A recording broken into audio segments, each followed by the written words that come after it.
All right, if you're like my students, you feel like you probably don't have enough time to get anything done in the shop. But if you use the hand tool practice and take small chunks of time, spend it with your tools in your shop, those small chunks will add up to big things. But this is not the hand tool practice, this is OverTime.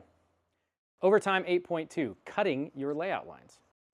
So in all of these hand tool practice videos, you're gonna see me using either a marking gauge or a marking knife to lay out the lines on the part. A lot of times I'll follow up by darkening those lines with a pen. That just makes it easier for me to see my layout. The reason you want to consider using a gauge or a knife to cut your layout lines instead of just marking them is that it allows you to get really precise when you're using your hand tools.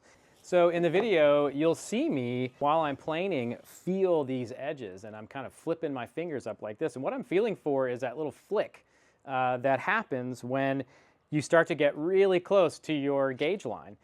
There's just a little sliver of material left, and it kind of when you run your fingers over it. And that's a sign to stop. You can switch to a finely set smoothing plane to clean up the surface, or you can maybe back the blade out on whatever you're using as a jointer. And then once that little sliver just kind of peels away, you're done. You've hit your line perfectly.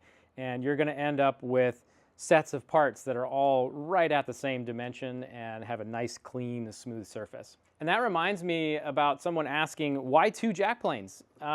Well, one of these is an old Stanley 605C, and I've got it set up like a true jack plane. The iron is heavily cambered. It's used for making really fast, really deep cuts to remove material quickly. I did a video on that, and there'll be a link down below. The other jack plane, even though it's called a jack plane, I'm using it in this video as a jointer. It's a long enough sole. It's more than twice the length of my part, so it's good enough to use as a jointer.